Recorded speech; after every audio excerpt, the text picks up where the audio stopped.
2014 is already shaping up to be a year of big strides at the University of South Australia.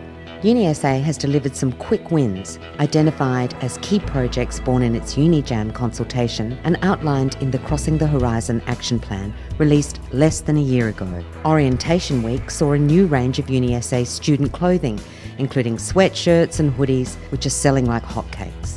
Students and staff also now have access to an online suggestion box, and a new shuttle bus service between McGill campus and Mawson Lakes is up and running. Video recording of lectures is being piloted in a couple of key lecture theatres, and a new Go Mobile website has been launched to connect students to a range of mobile apps designed to make being on campus a better experience.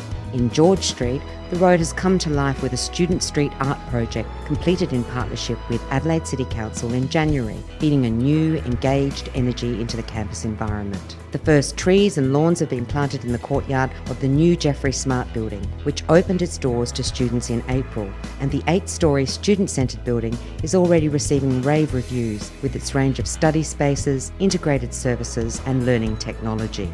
Supporting another key initiative first seeded at UniJam, the university also launched its Reconciliation Action Plan in May, a framework for cultural change that supports a wide range of projects that will deliver better opportunities and outcomes for Aboriginal and Torres Strait Islander staff and students, and make UniSA Australia's Indigenous University of choice. Diving into 2014 with a renewed spirit of engagement, UniSA again sponsored the Santos Tour Down Under in January, with crowds around the state estimated at almost 800,000. UniSA supporting the community flowed into the Head of the River SA Schools Rowing Championships in April, and spurred on some power performances in technology, innovation and pure pedal power for the Pedal Prix Human-Powered Vehicles competition. And as we entered Adelaide's art season, Mad March, UniSA was a key sponsor for the first time of WOMAD's Planet Talks lectures, attended by more than 90,000 over the 4-day world music event. UniSA's continuing sponsorship of the Adelaide Festival focused on Worlds in Collision, a feature exhibition at the Sandstag Museum. And the student year kicked off with the Gear Up Music Festival on campus, attended by thousands of newbies and their friends. There were some vital industry partnerships forged in the first 6 months of 2014, which hold great promise for students and graduates. In February, UniSA became a key partner for Hewlett-Packard with the announcement of a new HP Innovation and Collaboration Centre at UniSA's City West campus. In the same month, Adelaide's iconic company Hills Industries announced a power partnership with UniSA and Flinders University to collaborate on product innovation in the health and aged care industries. The partnership will see students from industrial design and information technology working to deliver innovations for both sectors. The university's research footprint also grew a little larger in January when it opened the doors of the new UniSA Institute for Choice in Sydney. The Institute conducts leading-edge research that blends marketing, economics, mathematics, engineering, sociology and psychology. The globally focused Research Institute has industry partners around the globe, including the World Bank and major international companies. And back in Adelaide, a state-of-the-art high-performance and exercise physiology clinic opened at UniSA's City East campus. The clinic will support performance training for elite athletes and at the same time provide expert exercise therapy for members of the public with chronic conditions.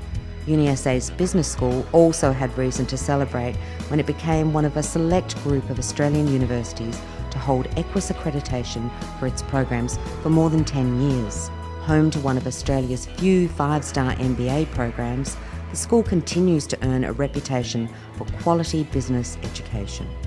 Big wins in the first quarter of 2014 included a $6.67 million grant from the National Health and Medical Research Council to lead vital new research into leukaemia for UniSA's Centre for Cancer Biology. We also saw the announcement of 2 Fulbright scholarships for UniSA PhD researchers, Suzanne Schultz in pharmacy and Sadie Hackenberg in Indigenous languages.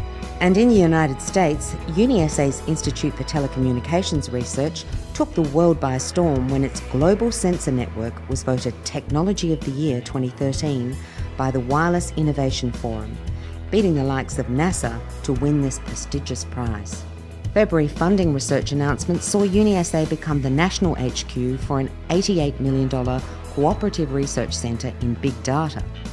The Data to Decision CRC, focusing on national security, has been funded for 5 years. In the first 6 months of the year, we welcomed some significant new appointments, including the new director of the Bob Hawke Prime Ministerial Centre, Jacinta Thompson, formerly director of the Ausasia Festival. Professor Wendy Lacey was appointed as the new Dean of Law at UniSA, and in a newly created role, UniSA has appointed Dr. Laura Ann Bull, formerly of the Australian National University, as Pro-Vice-Chancellor for Equity and Student Engagement. With graduations at the heart of university life, the March ceremonies this year were particularly exciting, with a lineup of graduation speakers set to inspire the more than 5,000 graduates. Across the week, the university awarded honorary doctorates to feminist author Dr. Anne Summers, former Vice-Chancellor Professor Peter Hoy, Adelaide winemaker and entrepreneur Wolf Bluss, and head of NASA, Major General Charles Bolden. Major Bolden also gave his time to talk to more than 1,000 Adelaide school students to help inspire them to follow their dreams, stay curious and believe in themselves. In May, the Vice-Chancellor made a special trip to the UK to confer an honorary doctorate on best-selling science fantasy author Sir Terry Pratchett. Selling more than 80 million copies of his works worldwide, the award honours his lifetime contribution to creative writing and popular literature. And back in Adelaide in June, the university welcomed Dame Jane Goodall to South Australia and awarded her an honorary doctorate, acknowledging her passion and dedication to research into primates and her work as a UN Messenger of Peace. In a sign of the university's growing importance to the communities it serves, Vice-Chancellor David Lloyd was appointed to the South Australian Economic Development Board, continuing a position held previously by the Chancellor, Professor Ian Gould. And by mid-year, UniSA had received 2 important rankings, with both the QS and Times Higher Education results placing it in the top 50 of world universities under 50 years old. This was while the university continued to be the leading South Australian university for the employment rates of its graduates. With an enterprising attitude, the university continues to pursue its Crossing the Horizon ambitions.